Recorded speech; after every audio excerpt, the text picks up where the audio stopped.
Ooh, wow, I got way too close to the camera. Hello there. The Force of Others, a Star Wars podcast. Hello there, and welcome to The Force of Others. I'm Matt Boydner. I'm Zachary Owen Turner, and today we have a nice big episode for you. We're going to break down the Maul Shadow Lord trailer shot by shot. But before we get to all of that, we have a wonderful mailbag question from friend of the podcast, Dustin Potter. Dustin asks, in a perfect world, where should the sequels have gone in y'all's opinion? Whether that be starting with The Force Awakens or redoing the entire trilogy. Well, as we know, this is a question that has never been answered before, ever on the internet or spoken about, so we have to lend our influential Star Wars media opinions. We've literally talked about it on the show before, but it's still a cool question, and in light of all the Kathleen Kennedy, her term coming to an end, I thought it was worth talking about. First off, in a perfect world, I don't know, because you can't please anybody, but in my world, I liked The Force Awakens a lot. And while for me, it comes down to The Last Jedi of it all. While Last Jedi is a beautiful movie that makes really daring choices and has arguably the most to say of any Star Wars movie since George was around, I think that at the end of the day, it ignored a lot of what Force Awakens set up intentionally, because that was a story it wanted to tell, and simply put, I just wouldn't have done that. I'm also at home, everybody, and that's why you might be able to hear my dog woofing in the background, because I think someone is walking by 3 apartments over. But Zach, over to you. Good ears. I also like Force Awakens, so I think I would keep that. I also like Last Jedi, so I think I'd keep that. But I don't know, after reading the script, I would love to see what Colin Trevorrow's script would have done. A fight on Coruscant, cool ideas, you know? Maybe the script itself isn't fully there, but like take those ideas and kind of run with them rather than retread a lot of what has happened already. I also would, if you were going to scrap Force Awakens, I would have made the sequel trilogy about 10 years earlier and had your leads be Luke, Han, and Leia, with maybe a young Ben Solo as well, and just done it a little bit differently. But that's all. Well, so at that point, would you have still cast Mark Carey Harrison? Oh, for sure. Oh, right on. Just say that it was like no. Okay. Make the film itself, like make The Force Awakens 10 years prior in our chronological, sure. Like get it off the ground sooner, and tell a younger, not 60-year-old story, you know. What's funny, so that would have been going into production immediately after the prequels wrapped. Yeah. Wild. Do it. What a crazy universe. I mean, yeah, but to answer the actual question, the biggest thing that I would do would be, as much as I liked Force Awakens, not do the exact same thing again. Like, tell that story, but Luke's Jedi Order didn't get completely burned to the ground. Yeah. There's other Jedi running around, none of them fully trained, but make it a little more like what they're getting into the Mandoverse now, with that it's the post-Empire era where there's a lot of kind of untrained Jedi that have the Force and have lightsabers, but they're not so... that it's a new era of Jedi Knights. Yeah. And give me a scene with Luke, Han, and Leia together. Well, then we'll get into it. That part doesn't bother me as much. I like the tragedy of it. You know, to me, I think that Leia was consistent with who she was in the original trilogy. I think Han was consistent. I think Luke wasn't. And while that is the most daring and interesting and bold choice they could have made, it's definitely the most, like, surprising story. I think it does exactly what Luke does to the lightsaber. People have said it before. I think it's like, nah, we're going to do something else. Yeah. And it's like, all right. But anyway, those are answers that nobody has talked about before. Yeah, well, and if you have a question for us or totally disagree with us or want to give us your perspective, email us at forceofothersradio@gmail.com, and we will talk about it on the show. But before we get into all of the news and everything that we're talking about, we haven't talked about our weeks in a couple of weeks. So, Matt, how have your weeks been? How has Star Wars found you? I know you've been directing festivals and wrangling kiddos and all the younglings and all that. So all of the younglings were wrangled by the Granbury Theater Academy. That's not true, but about 30 of them. So if you're new to the show, or you're new to me, or you've heard me talk about it before, you're going to hear me talk about it again. But we went to Junior Theater Festival Atlanta weekend before last. And so there were 7,000 people from 141 schools, theater schools, representing, I think it was like 39 states and 8 countries. And what's really funny about that, they put up that graphic at the start of the festival, they forgot Canada. And they made fun of themselves at the next panel, because it's like Comic-Con for music theater nerds, but they also get to perform. In the next panel, they were like, yeah, how truly American isn't it to have forgotten that there are Canadians here? And I thought that was hilarious. So that was my last week that me and my fantastic staff that I work with, I'm not the boss, I'm the boss of the kids.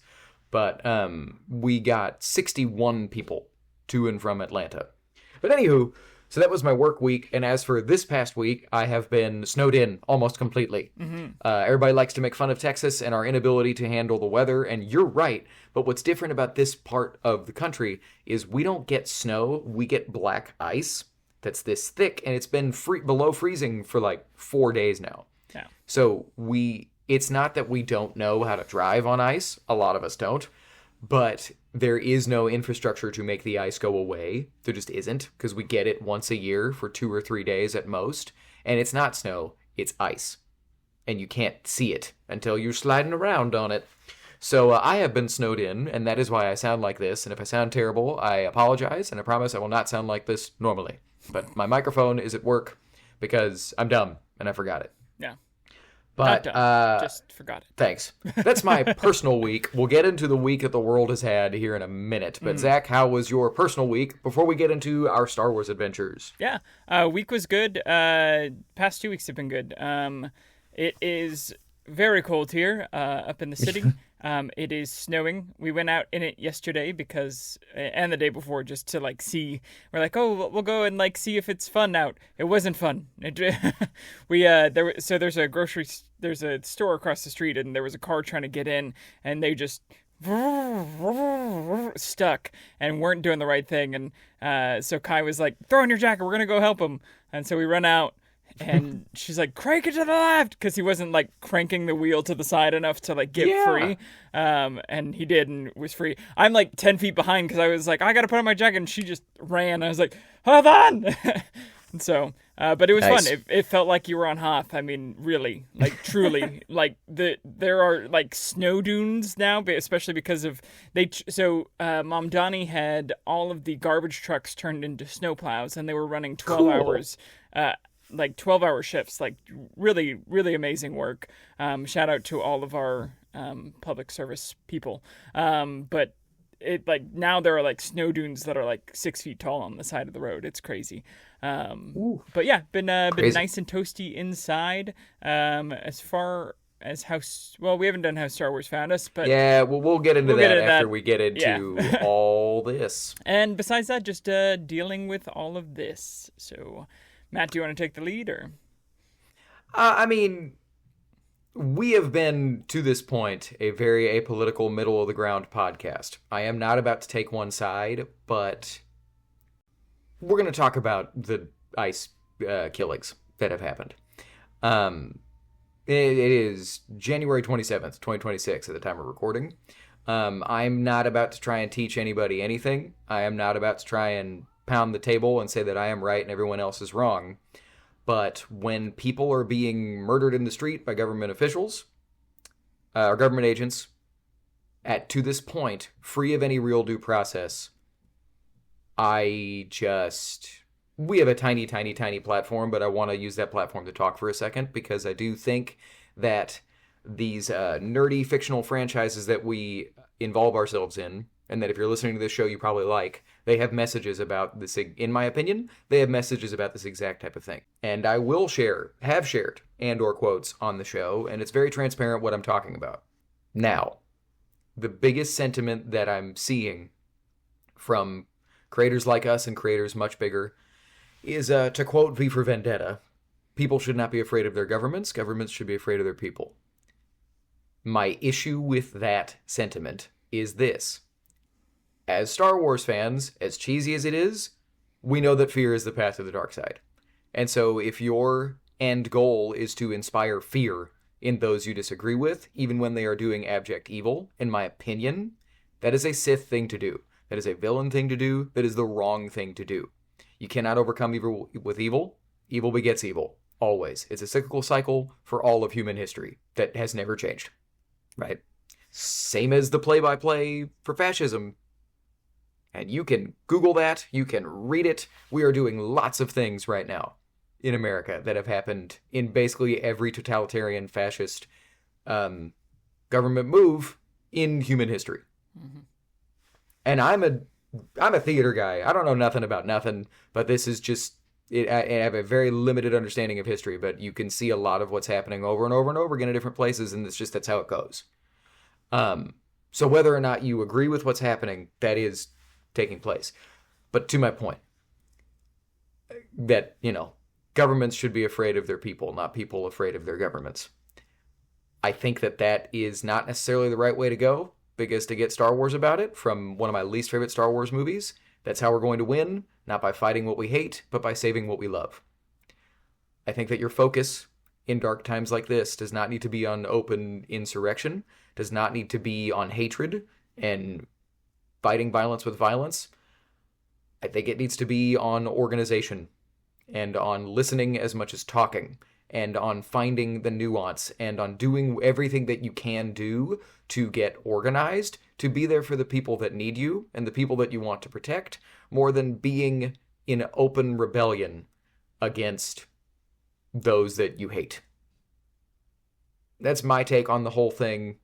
I just think that violence begets violence, and eventually the escalation reaches a point that there is no turning back from. You can say that we're there, and you can argue that we are, but I do not want to live in a world where Renee Good and Alex Preddy can be murdered in the street.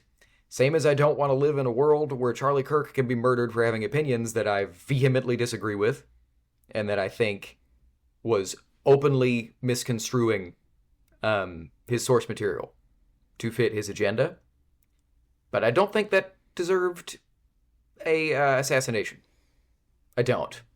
So, and I'm not trying to say those are the same things. The biggest difference here is that the murderer of Charlie Kirk received due process and was dealt with, and that has yet to happen to the ICE agents that have done what they have done. So we've officially opened all of the worm cans, but the biggest thing that I do want to say is that's how we're going to win. Not by fighting what we hate, by saving what we love. You cannot respond to hatred with hatred. That creates a insipid cyclical circle of nonsense, in my opinion. Of nonsense and bloodshed. So, and I guess what do you have to say? Sorry. I'm very upset about the situation and about our government, so much so that I have had bouts of, I don't know, I've just been very upset this week, as many have. It feels like we are in a totalitarian time, when the government can kill its citizens without due process, without consequences, without anything. The man was on the ground on his hands and knees, and they disarmed him and then used his gun to shoot him, which it was legal for him to have that gun. And some of the things that have come out since, saying that if you say anything wrong to ICE, then, you're going to also have consequences. What about free speech? What about, all of these things? If you think that anything that is going on in Minnesota is okay, then you need to rethink the franchises that you love and the country that you have been in and the histories that we all know. For things we can do in a time that feels very helpless, like Matt said, surround yourself with people, be there for people who are going through it, be there for people who are in danger.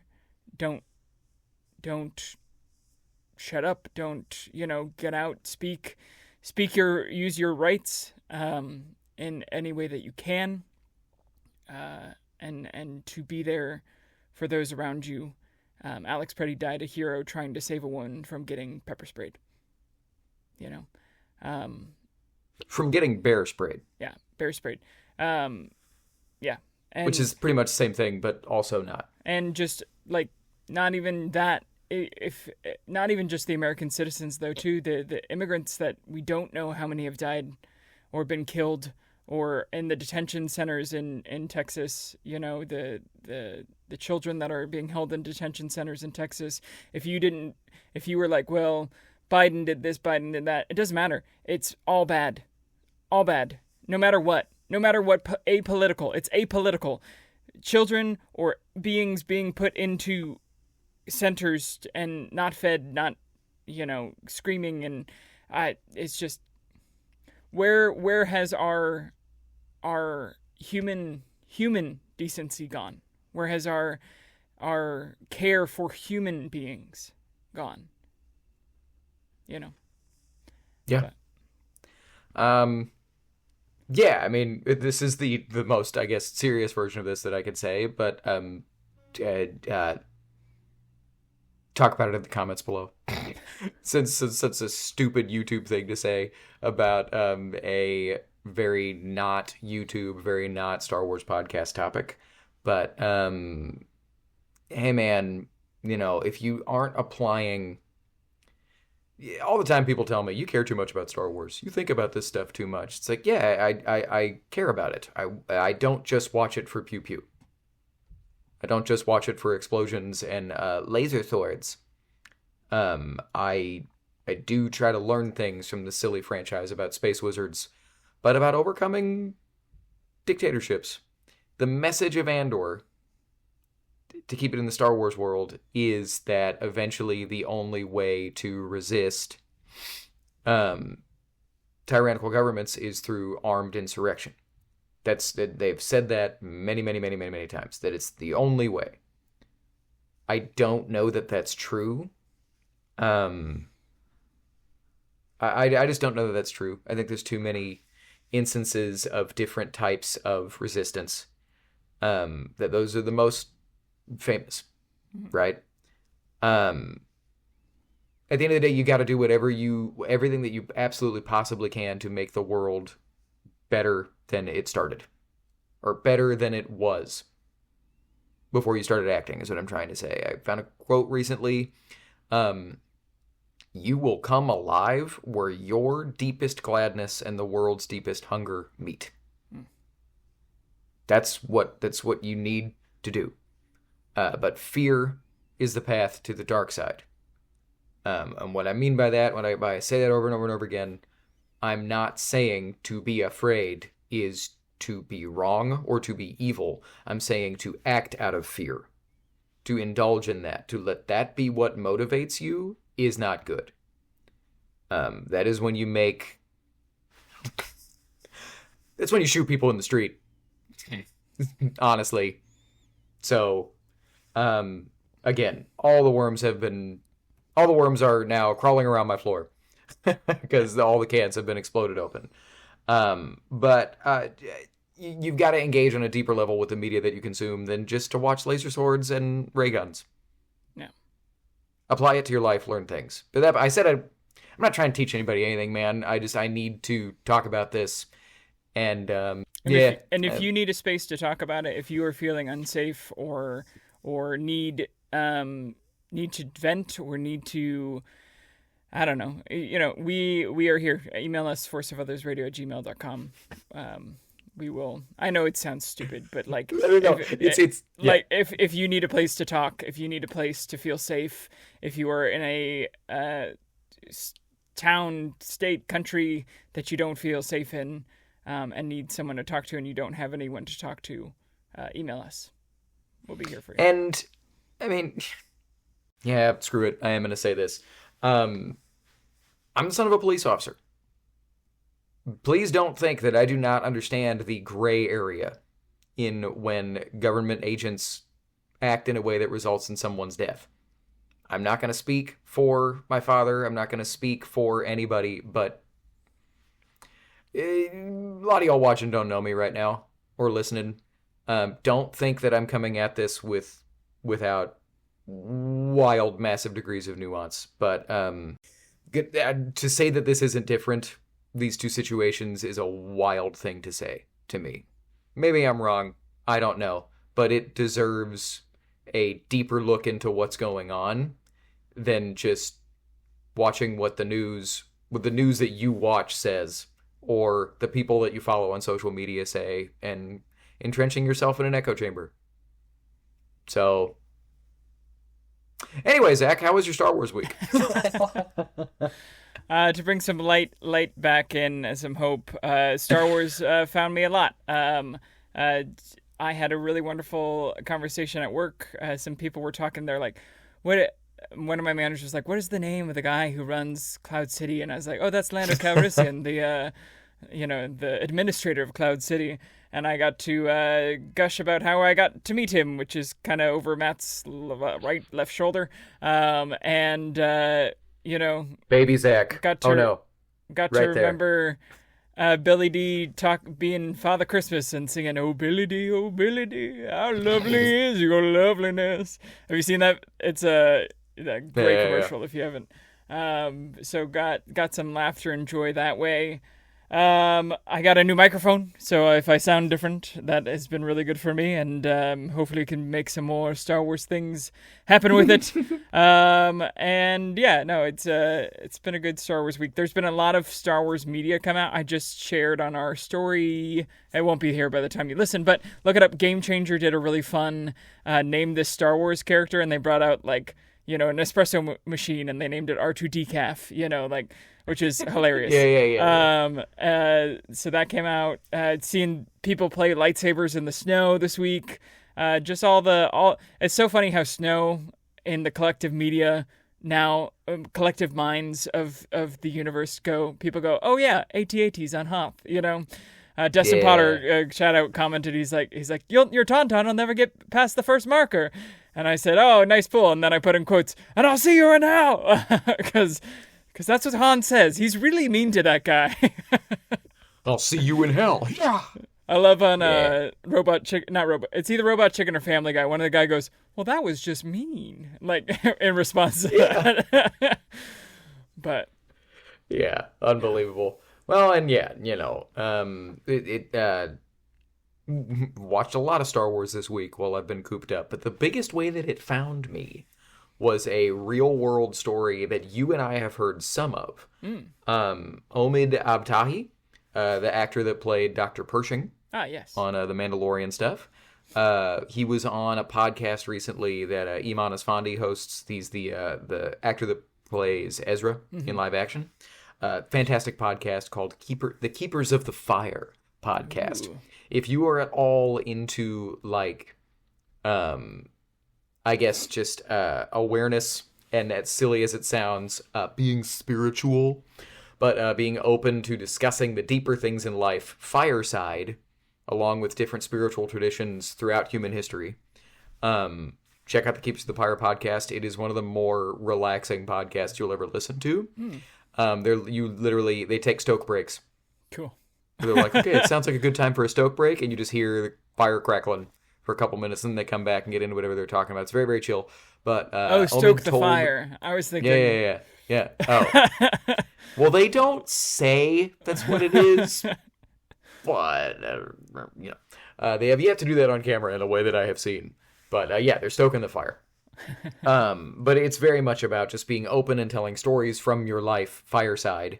And we heard at Rebel ScumCon, at one of the Mandoverse panels that Omid was on, he told the story of his favorite day as an actor was on set shooting the season 3 episode of The Mandalorian when they were in the Monument Plaza on Coruscant, because he got to put his I don't remember if it was his son for sure, and I think either his partner or his wife. I don't want to get it wrong, but for sure his partner and his son on set as extras. They're in the shot behind him, and he tells this really great story of asking his son at the end of the day what his favorite part of the day was. And so here we go. And I remember asking at the end of the day, I was like, so Miles, what was your favorite part? And he's like, Daddy, he's like, the chocolate croissant was amazing. And I was like, that's not what I was hoping to hear. I was like, that's what you took away from all this? Okay, you're a kid. Put him to bed. I turned off the light and I was walking out and I hear this, Daddy? And I was like, yeah, baby. He's like, Coruscant is real. He's like, I've been there. Oh. And I was like, yeah, baby, you have. And I remember crying. I got teary. I was like, he got it. Yeah. He just needed his own time to process it. Wow. Great story. That'll make you tear up. Fantastic story. That's a good one. That's something So Kai cool. and I will do often. We'll be like, what was the 3 best parts about today? Or like, Cool. Especially if it's been a hard day, it's a really great question to ask your partner and just be like, hey, what were the 3 best parts of today? And kind of lead with the hope. This is me stealing that, putting it in my back pocket. That's all Kai, so I'm That's not good. going to take credit for that. But Well, credit to Kai. We got to get Kai back on the show. yeah, Kai wants to do a whole art segment, so it's coming soon, either in shorts or full form or both. Both. Record them. Yeah. And I'll put them in the show as transitions. Yeah. But speaking of transitions, it is time to talk about Maul Shadow Lord, and I made something. Talk about fighting oppressive governments. Let's talk about Maul Shadow Lord. I mean, yeah. Yeah. But speaking of Shadow Lord, here we go. Let us all get mauled. Give us all of the maul. I want to go to the mall and see Maul. Maul Shadow Lord. Yeah. Good transition, dude. Thanks, dog. So as soon as we said those things, I was like, there ain't no way that can't be a bumper or a transition or whatever the kids call it. Let's go to the mall and get mauled. Yeah. But okay, so speaking of mall and speaking of Star Wars, we got what might be my favorite trailer ever for Star Wars animation, which is high praise, and it is warranted. Yeah. So let's go through frame by frame. Let's just talk about for a moment how good this show looks. Yeah. We're looking at just the opening shot of the planet Janix. And I'm also going to talk about this as we go. Well, I guess before I say anything else, Zach, I yapped about how I feel about this trailer in general. Mm-hmm. How do you feel about this trailer in general? I'm so hyped. I was worried that it wasn't going to be as dark enough as a show for what something like Maul Shadow Lord should be. And this trailer proved me wrong. Holy crap. Yeah. It is adult and serious. And I was worried we're going to get the Bad Batch treatment. I don't think we're getting the Bad Batch treatment. I think they're going full, diving in. And I'm here for it.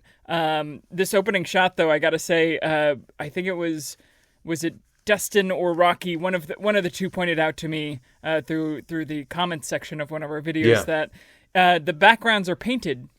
Yes. And they released it on StarWars.com. They talked about it, but they basically did a mixture of matte paintings with CG and all of the other animation techniques. So part of the reason this looks so beautiful is because of the beautiful matte painting here, and you can kind of see it. You can kind of see the matte painting, and then that circular thing is brand new, not matte. But it is gorgeous. It reminds me of if you're a fan of art in general, and Arcane is a wonderful animated, maybe one of the best animated shows of all time. They did a mixture of matte and CG and animated and all that in a way that changed the business, and I feel like they're kind of taking some of that here and applying it. I think Corridor Digital has a really great breakdown of the animation techniques there, so we might see some of that here. Either way, so hyped. But yes, to all of that, in that StarWars.com article, they talked about how it was a long time. Cinematography, lighting, and VFX director Joel Aaron, been around since the Clone Wars, that he also, not just matte paintings, and then shooting the show. They literally talk about how they shot the show over the matte paintings. So I'm like, I don't understand how Lucasfilm does animation. Because what was shooting? You draw it. What? But... amazing. Yeah. But also, a lot of the brush strokes for the show were painted on glass. Like the original. And then putting those but not the matte paintings, just in general. Oh. Brush strokes for the show, painting them on glass, and then shooting them strategically in certain shots. Cool. That also, they went out of their way for the animation and body mechanics and facial animations to be more fluid than previous work. In general, I think the show looks really, really unstable. All the lightsabers kind of look like Kylo Ren's lightsaber. It's not what I don't think they're trying to say that that's canon now, right? But I think this show is through Maul's perspective. Yeah. So the whole show looks unstable. As for this new planet, Janix in particular, Matt Miknovitz in the article talked about, I thought this was a cute quote, 1 part Gotham, 1 part Metropolis, and 100% Star Wars. Sounds like a YouTuber quote. Right. But he talks about how the city is built into a crater on this planet that is currently untouched by the Empire. Mm-hmm. It has a functioning democracy, and law enforcement, quote, doing a good job of policing their own community, unquote. It's a rich environment for crime and gangsters, but so far there's been a very peaceful accord between all of them in the interest of business. Mm. And I'm guessing that's at like the start of the story. Yeah. Because then they go on to say that the Empire is consolidating the galaxy from the core out. Mm-hmm. No, that makes sense. But, yeah, and of course we're going to get into all that more, I'm guessing, in the prequel comic that is coming out soon. In like a month. Or less than a month. It's coming, well, no, that's not how math works. In about a month. Yeah. Because it's hitting in March, I believe. But moving on to the actual trailer. So we got that beautiful opening shot of the city. Man, this is clunky right now. So this tea ceremony. Oh, it's beautiful, too. Yes. It's such a nice juxtaposition between, the two different things that we're seeing. Yeah. And go ahead. And the tea ceremony is based off of something that Sam Witwer brought to the table. Yes. Where he had a tea ceremony in Japan, and he's like, oh, what if Maul kind of did something like that? Now, it strikes me, my first blush was, because they said that he brought insight to the scene, because he attended a tea ceremony. I'm wondering if he was at Star Wars Celebration, Japan, last year, and Filoni was like, hey, go check out this tea ceremony and see if, just take something from that. Yeah. That we can put in the show. Like, we can add it in post or whatever. And he's like, all right. Not to diminish the whole thing, but I don't know that Sam Witwer is a world-traveling fan of Japan. He might be. I don't know. But I wonder if that was or it could have been something where he was over there for Star Wars Celebration, was like, I would love to do a tea ceremony. I mean, I think this strikes me as a Filoni idea. He's such a Kurosawa guy. He's such a samurai guy. Yeah. But we know from the StarWars.com article that Maul was conducting this tea ceremony with the Darth Talon character, whose name is Devin. Devin. Not and Talon, I say Darth Talon. Devin. Yeah. I say Darth Talon because everybody just kind of, assumes that she's inheriting the role of the George Lucas. They're friends. Yeah. Maul and Talon are friends. They're going to be the villains in the sequels. We're going to do it. They look the same. Anywho, we know this is with Devin Izara is the character's name. Which we got a name now. That's new.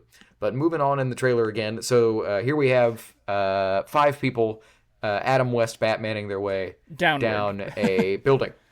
But I guess downward, not up. Good what's call. the point of the ropes in between them is my question. So I'm guessing we'll see that in the sequence. Yeah. My only real takeaways, it looks like we got it's a Zabrak in the back. I don't think that's Maul because of a shot later in the trailer. And then at the front, my guess is, I think that's a Mandalorian. Or is that Mina Ren's character from Mando? Oh, yes. And Book of Boba Fett. Oh, my gosh. The sniper. Yeah. Come on, Trivia Brain, go! I know. Fennec Shand. Fennec Shand, because if you look at the armor, the silhouette in general looks very Fennec Shand. Well, and in a minute, I thought I saw her as well, so you might be right. Ooh, breaking news! Yeah, there you go. I'm wondering if this looks like a prison break to me, or a heist of some type. Yeah. Right. But it's giving the opening of Dark Knight for some reason. Oh, the sure. bank heist, yeah. Well, I wonder if it will be that type of thing of like, thinks he could take a slice? No wonder they call him the Shadow Lord. Then we get the next shot of what looks like the Empire arriving on Janix. Yeah. Biggest takeaway. Thorian. There you go. Yep. Oh, and we see them, I think, here in a second. Just another shot of the city of Janix. Oh, well, now we're bouncing other stuff. But we see those aliens here in a bit. Yeah. Is it the next shot after this? quit shooting, quit. Okay, whatever. I'll go back. But what I was going to say about the Imperial troopers, these are TK troopers from Bad Batch. So the Stormtrooper armor hasn't gotten phased in full yet. Cool. I like that change. I like that there's a progression now. Just how that wears with the clone troopers, 100%. Yes, it makes perfect sense to me that they wouldn't look like the classic Stormtroopers from 1977 immediately. Yeah. It would take some time. But it looks like the Empire arriving, and then that was the one that just flew over was from that's Clone a Wars clone. dropship. Yeah, that's a dropship. I think, and we've seen other stories of that ship getting appropriated by the Empire. Because the Clone Wars just ended a year ago, according to Sam Witwer. We'll see if that is the time that canon actually sticks with. There was something in the Star Wars article that talked about how it's in the early years since the Clone Wars. Yeah. So we might get a 9 ABY Mandalorian thing where, according officially, all of that stuff takes place in 9 ABY, and then you hear from Jon Favreau, who's like, well, Grogu trained with Luke for 2 years. And it's like, what? I don't understand. But that's this shot. So you get these two gangsters. It looks like they were having a peaceful meeting that is devolving into blaster fire. Yeah. The guy on the right is a Gran. It's the three-eyed guys. He's got a protocol droid that is, I'm assuming, was translating and is bailing. Yeah. And I do not know this other alien, but he's got 2 guard droids. But the costumes here are great. Oh yeah, it looks awesome. Yeah. My guess is this is going to be, this points to what the article was talking about, that there was a peaceful existence between all the criminal syndicates and stuff on Janix until the Empire appears, disrupting everything. That's all speculation. Oh, and we got a droid head on the table. Yeah. So what's that about? Maybe he's a droid dealer, I see that. I could see that. You can take this protocol droid. Oh no, run, we're shooting.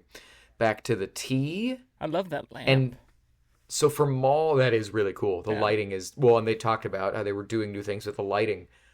But I like this idea that all this text, everything that Maul was saying, all this dialogue, is seeing things from a new perspective. I'll show you the galaxy for what it truly is, and he's talking to Devin. Yeah.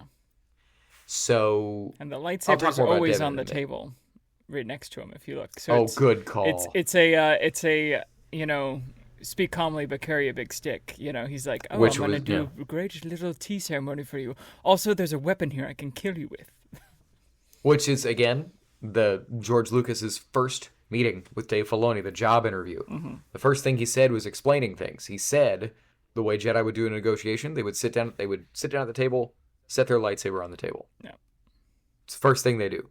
Right? And we've now seen that creep in a couple different places. It's interesting, though, now that I think about it. Have they ever shown that with a light-sider? I know Dooku does it in Tales of the Jedi, while he's still a Jedi, but we know how Dooku ends up. Right. And now we've seen Maul do it. Have we ever seen a Jedi do that? No, because Obi-Wan and Qui-Gon don't do it. Granted, they don't get to start the actual negotiation. Yeah. Because it's so short, it never even happens. And I don't think it happened in the Jedi Knights book when they were doing negotiations. The only thing that I can think of, there's the scene where Kanan is talking to the Nakar Saxon, the other Mandalorian guy from Rebels, and I think he sets his saber down on the table.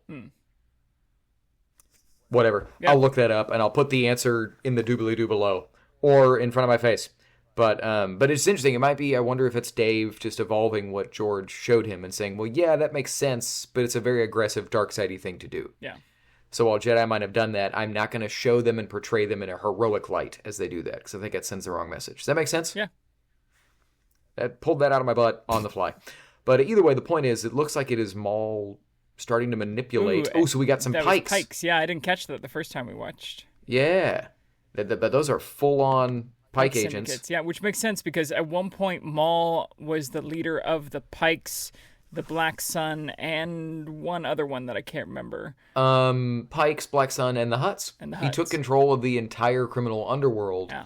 And then we know that by the time of the Kira novel, which is I think 5 years before Solo, might be longer, a while before the Solo story proper, that movie, Maul is the central figure. Mm-hmm. Calling all the shots for the entire criminal underworld. Yeah. So I really hope this show shows us that story. Or Black Sun. Crimson Dawn. Crimson Dawn, sorry, not Black Sun. Zach is putting a Crimson Dawn pendant around his neck, or trying, as he has on a baseball cap and headphones. Anyways, next time. For the listeners. Anywho, we're looking at Pikes, and they are assembling blasters out towards somebody blowing a door open. Which or at is least very that might be Maul. a different scene, actually. Could be. Because the lighting is totally different. Because it's all green on the Pikes, and then it's Gray. just full-on gray and black, and then coming through a blown open door Which we've seen Maul is do TK before. Troopers. Ah. But it looks like it's TKs, and it that's looks true. like they were actually Slicing. opening it in the way that we see the Empire opening the door of the Tantive 4 at the beginning of Star Wars: A New Hope. Good pull. So, Good pull. Thanks, dog. But I wonder if those are two different scenes. There's one other time in this trailer that they definitely put two different scenes together. Yeah. But the story that we're getting here, or at least that they're using these images to show, is that the Empire is fighting against the crime people. Yeah. Maul has said, wow, Whitwer has said this show is about bad guys versus worse guys. Yeah. And so I think we are seeing that in this trailer. So here we get our first look at Devin Izara. And another Force user. Yes, so the cast list has a bunch of names, one of them being Master Iko Diodaki, which is a hilarious name. Iko Diodaki. Dennis Haysbert is credited as playing this guy, and Dennis Haysbert. I'm wondering if that is Master Iko Diodaki. About Devin, in this article, they say that she is a young person who's living through challenging times and realizes that the future she once thought she was going to have is no longer possible. This is Matt Miknovitz, Athena Portillo, who's, I believe, the executive producer of this show. Yes, executive producer and vice president of Lucasfilm Animation, so she's a big deal. Says about Devin, she's conflicted between right and wrong, but there's a level of innocence too. And she says when you see her in the booth with Sam, it's like you're seeing Maul and Devin interacting together. He's teaching her things alongside everybody else on the lore of Star Wars and what the character is all about. So I think everybody sees where this is going. Maul's going to try and get an apprentice. Yeah. Same as he does with Ezra. But what I'm saying, Master Iko Diodaki, crazy name. I'm wondering if these are former Jedi and this is her former Jedi Master and they are in hiding. Yeah. He gives me very, was it Master Sanube who had the lightsaber cane as Yeah. well? Yeah. Yes, because he's got a cane that definitely turns into a lightsaber. Yeah. My man's given me, because he's so short and he's kind of hunched. What's the name of the Rat Master of the Teenage Mutant Ninja Turtles? Master Splinter. I'm Splinter. Yep. Iko Diodaki and Devin. But either who, and then we get a shot of Devin fighting off stormtroopers.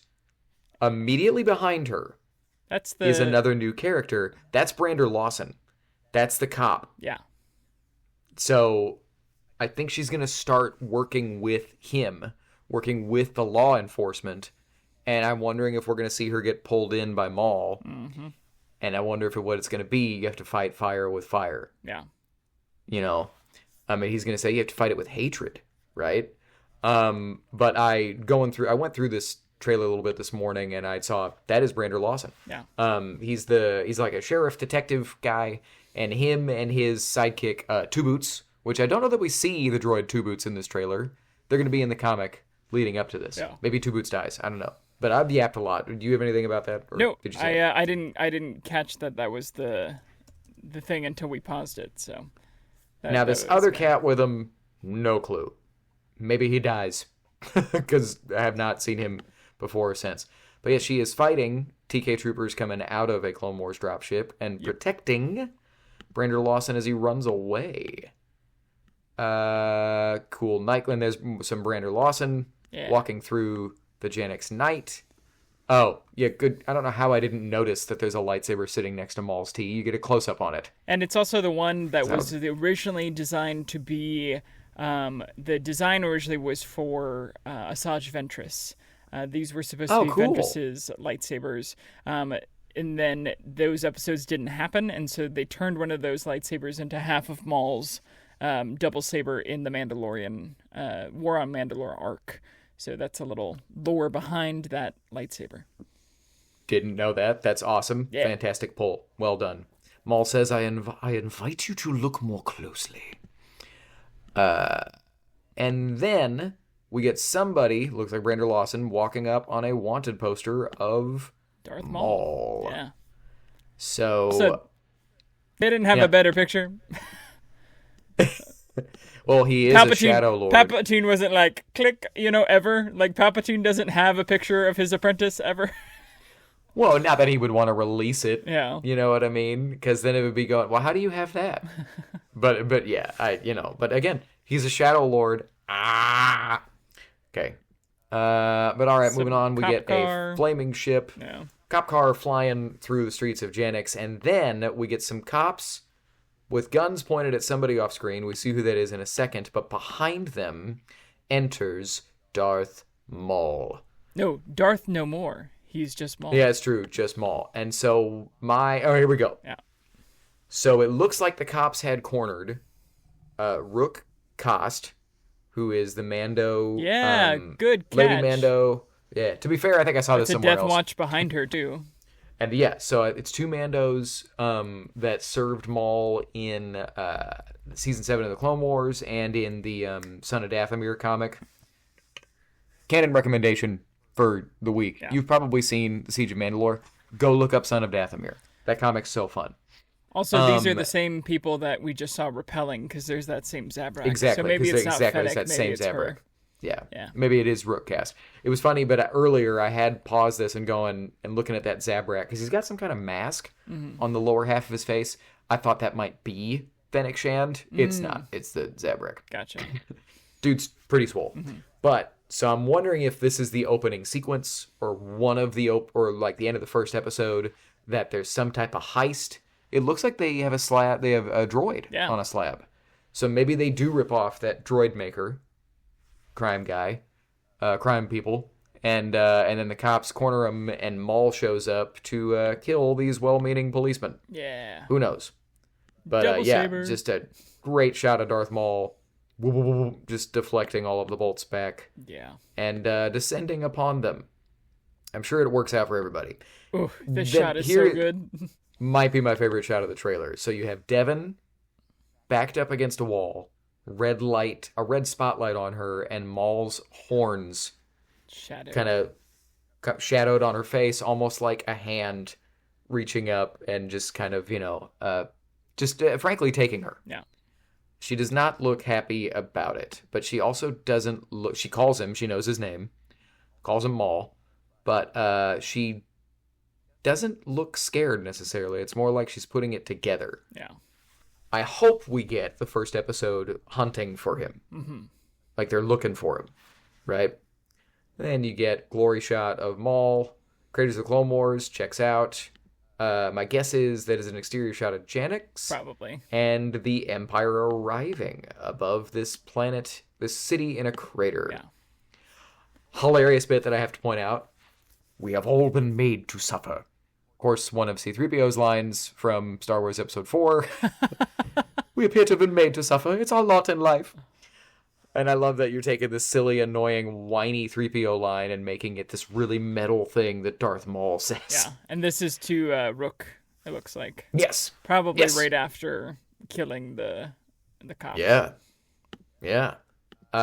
Some type of walker that I Chicken think Walker. We've seen but those it's- before, I think, on Rebels. I think on Bad Batch. What do you think?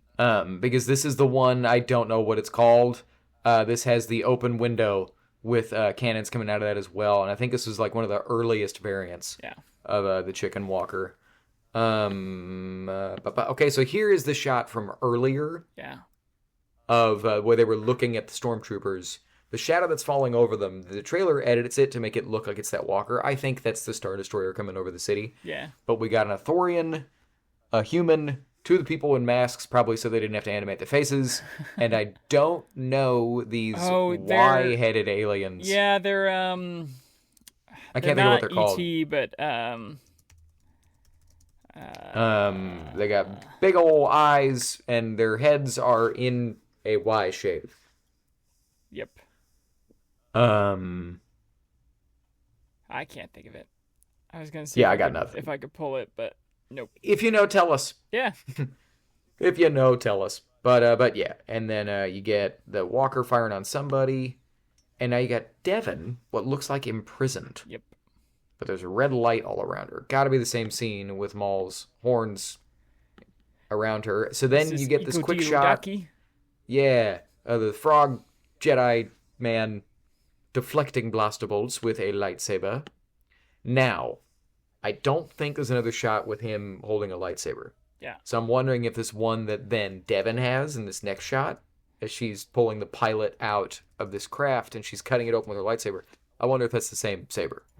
Yeah, I'm also realizing I think Iko Diodaki is the same species as Rats Tyrell from the Star Wars Racer game, which is an Alina. Maybe not. Cool. Maybe not. It has a bigger Maybe nose. not. He's similar. He looks full on, very, very similar, but he's got a bigger nose, kind of like a dog nose on a reptile lizard man's body. Yeah. And he's sitting there with what we talked about, that cane, that I wonder if that cane turns into a lightsaber. I think we see it happen in the trailer. Yeah. Do we? Let me go back. I know we see him deflecting blaster bolts with a saber. Unless it happens later. Maybe that's where Maul gets the idea. Old Master has a cane saber. Good pull. Yeah. I like that a lot. But Devon cuts a stormtrooper out of the cockpit and force throws him, I'm sure, to his life. He's fine. He's not dead. We get a car chase. Iko Diodaki Looks cool. Force pushes a truck. It looks awesome. Yeah. And then you might be onto something with this droid making thing, because then we get... Oh, there's Two Boots. Oh, and we it's get Brander Lawson replaying. and... I didn't catch that. Brander Lawson and Two Boots are... It looks like they're looking at a dead droid and using its holo recorder to look up close and personal at Maul. Probably from... It was probably one of the police droids that Maul kills. Took out. Yeah. That's cool. I hope we get a cool, like... I mean, it looks like we're getting it, but a cool kind of detective subplot in Star Wars of, like, searching for this hooded man. Yeah. And then we get Maul backed up by some Night Brothers. Yeah. Let's go! Is that one missing an arm, or is he pointing? I think his left arm is down on a Gatling gun. Like that. Okay, I see it. Yeah. Yeah. But, and then Maul this right here. That is blew my mind. Brutal. Yeah. So I Through wonder, the neck. Oh. That's got to be droids, or at least they've got helmets on. Yeah. But yeah, so we see him wade into a hallway of people or droids, just with a couple of slash. Those are droids, got to be. Yeah. But 3 of them go down, and the last one he stabs through the neck. Yep. Biggest reason I think it's droids. That might be a little too brutal to show kids if that's being done to people. Yeah, this might have a TVMA though. Who knows? Oh, probably. I'm surely not. I mean, but then at the end of the day, I don't know. Ahsoka decapitates. It's possible. But at the end of the day, Ahsoka decapitates 4 Mandalorians in one swipe. That's true. In Clone Wars Season 4. So I think if they're helmeted, you can kind of get away with it a little bit. But that is no blood, rough. So. Oh, here's the Gatling. And there's the Gatling gun. That's a cool Zabrak. Yeah, let me go back. I like that we're seeing Night Brothers. We've seen a lot of Night Sisters. I wonder if they're going to do something where Maul goes back. Well, where Maul, he doesn't have Night Sister allies. He has Night Brother allies. Yeah. Because he's like, because I want, probably, I mean. They're all kind of I know why that would be. They're all dead. I was going to say, yeah. Grievous killed them all. So... There we go. I think And according to the Jedi Fallen Order game, we know that there are still Night Brothers because we see them on Dathomir. We know that there's one Night Sister, but I don't think he's going to meet what's her name. He's not going to meet. There's no way. Because Jedi 3 still needs to come out. I can't think of her name, but the Night Sister character from the Jedi games, and I still need to play Jedi Survivor. Oh, it's so I will good. probably play it about the time that they announce Jedi 3, because then I'll have a ticking clock to get it done. Yeah. But either way, the point is, we got a Night Brother with a Gatling gun. It looks cool. And then we get Rook Kost again, firing a flamethrower at a very poor droid. It's so funny. The droid clearly does not see her coming. Droid's got a riot shield up Yep. and turns What? unknowingly into a flamethrower and gets burned alive. And go back. Was that Brander Lawson? I think it was to the right. Coming So let towards the me- droid. Gotta be. Yeah, gotta be. Good call. Good call. So I wonder if that's the droid that gets got, that then he and maybe. Two Boots take back to police headquarters and use its camera to look at this Lord of Shadow. So now we get Ooh, now we get the Inquisitor that Ahsoka kills and takes his... kills on Tales of the Jedi. So now we get this Bird Quisitor. I think it's the first brother. I think is the first brother for sure. Well, is it? I think so. I think that's the name of it. I do remember there was a name Change. name change. Good call. Well, wait a minute. Hold on. No, Marok is the first brother. No, Marok is the one that was in Ahsoka, I thought. Well, he's in this too. I'm gonna be so honest. This the point is the Bird Mask Inquisitor's name has changed many times. Yeah. Pretty sure because that's the first one. yeah, I don't know, but either way, the Bird Inquisitor is right here and Marok is right next to him because we get Marok later on in this is known trailer. as the first brother. So maybe he's the 13th or the 12th, or I don't remember. Well, that's the thing. I remember there was something where we all thought this guy was named one thing, and then they're like, "Nah, he's the first brother." Yeah, because Now, there's granted, in the encyclopedia it also says that this person is the first brother. So I don't know. yes, it's all to the point of the brother sister number. I don't care. Gobbledygook. I don't want to be a jerk about it, but like whatever.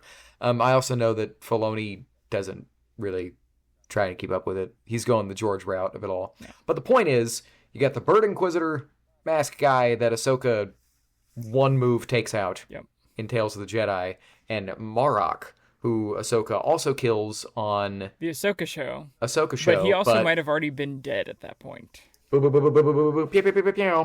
get there because when she kills him on Ahsoka, all this mist comes out of him, and we've all been running with, I wonder if he got, and then the Night Sisters made him a zombie. Yeah. But either way, we got Inquisitors showing up on Janix, and there's Maul dueling Marok. Yeah. Maul versus Marok. And it looks incredible. It looks absolutely incredible. Yeah. And Marok says, the Emperor wants you dead. Mm-hmm. Now, well, let's talk about the trailer and then we'll get into it. Not screw it. Whatever. We're off the rails. So if the Emperor wants him dead, why didn't he send Vader to do it? Maybe he thinks that he doesn't need to. Yeah, I guess it's possible. I mean, what I would go to is it's the Sith always playing against each other. Inquisitors are expendable. Vader is not. Yeah. To a degree, but also he wants... I don't think he wants to let Anakin know that Maul's out there. Anakin knows already, though. Does he? Yeah, the Clone Wars. But I guess he doesn't... I guess that's true. Well, but I mean, Anakin doesn't know how everything went down on Mandalore. That's true. He knows that Ahsoka went after Maul. He just know... The only thing that we've seen of him even looking into it is Vader on that snow planet, or the planet that had become snowy. Yeah. Looking at all the clone helmets, and he finds Ahsoka's lightsabers. The ones he gave her. Yep. So, I think he would think that Maul was dead, and Palpatine would probably be like, cool, yeah, I don't want you to know about this. Because also, probably the other side, if Maul does become useful, Sidious would probably want to use him, and would not want Vader to take him out. True. I don't know.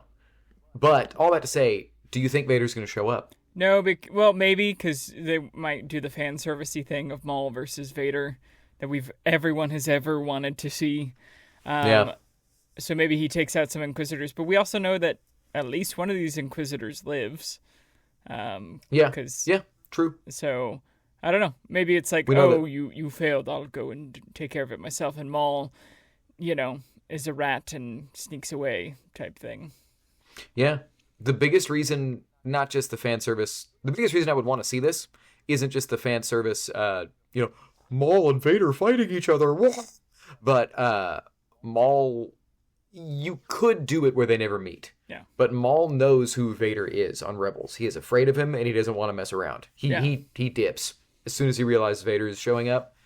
But you could also do it in a way where they never interact, because Maul is afraid of Anakin on the Siege of Mandalore. Yeah.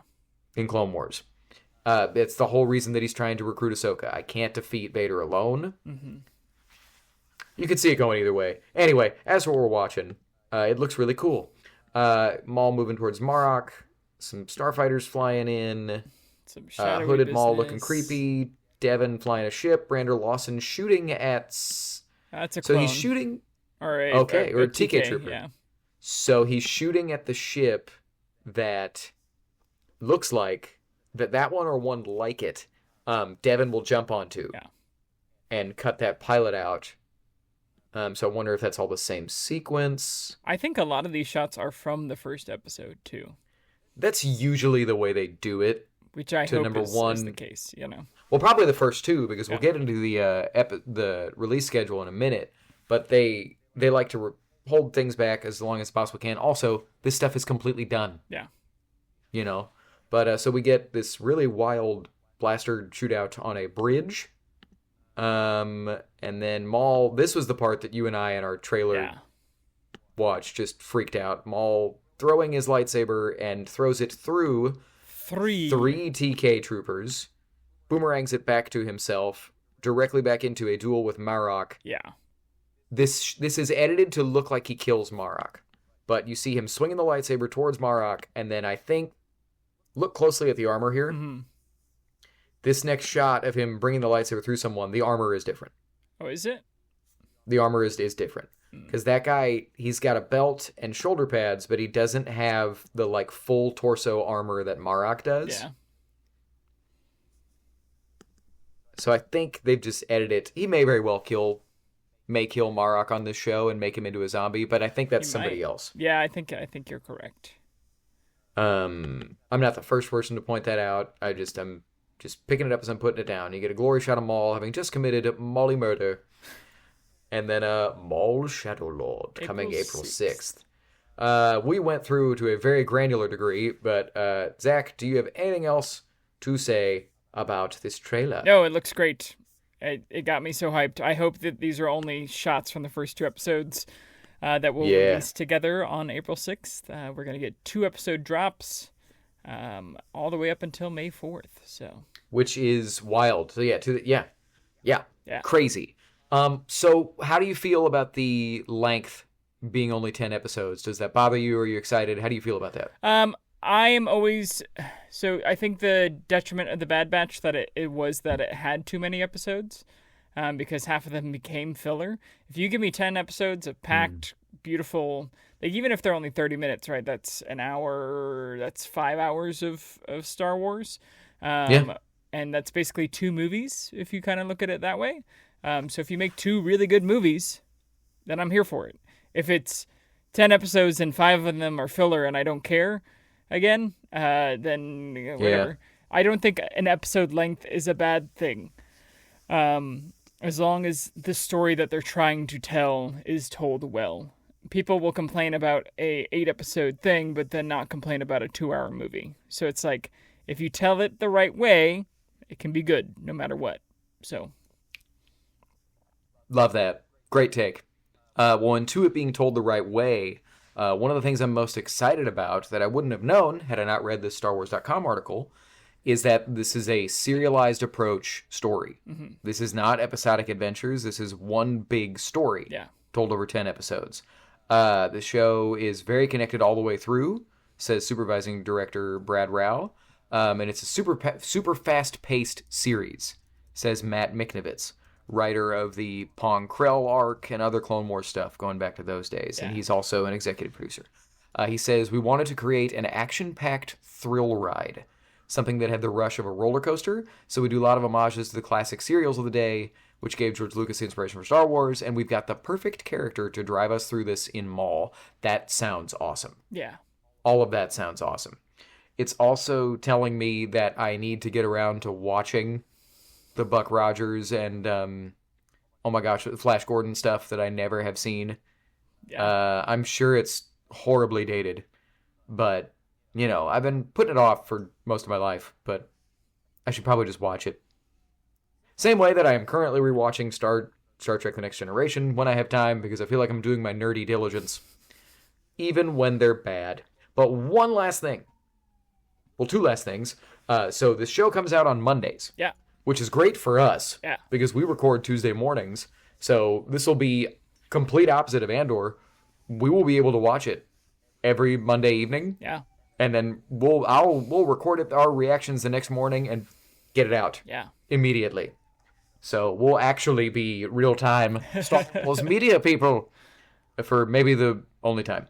But what we don't know is if it's coming out Monday at like 7 p.m. Or Monday early. at like midnight. Me being a morning guy would not hate it if it hit Monday at midnight, because I'll wake up at 6 and have some coffee and watch some Star Wars, and then I'll have a day to get my notes together. Yeah. If it comes out late Monday night, then I will be watching it Tuesday morning immediately before we record, and I'll be coming in fresh and confused. Yep. Same. But either way, one last thing about this show. We have talked about it a lot. But Sam Witwer put out a tweet that absolutely, it didn't warm my heart, it like obliterated my heart. But he says, 2008, best friends got to play best friends. In 2026, we do it again. David W. Collins played Proxy. Uh-huh. David W. Collins will now play Spybot. Hashtag Maul Shadow Lord. What is Had no idea. Spybot? We don't know. And you can get into the comments of Maul's tweet on Twitter, or if you used to call it X. You know what I hope it is? Yeah. You know those little bots that we see Maul use in Phantom Menace? I hope it's one of those. Oh, that'd be cool. One of those that can talk. Yeah.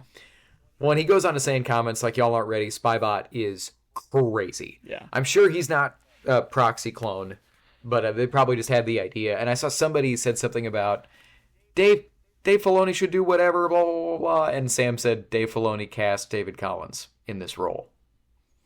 So he, the soon-to-be co-president of Lucasfilm is one of us. Yeah. But, so we just talked about Maul Shadow Lord for a long time. Long time.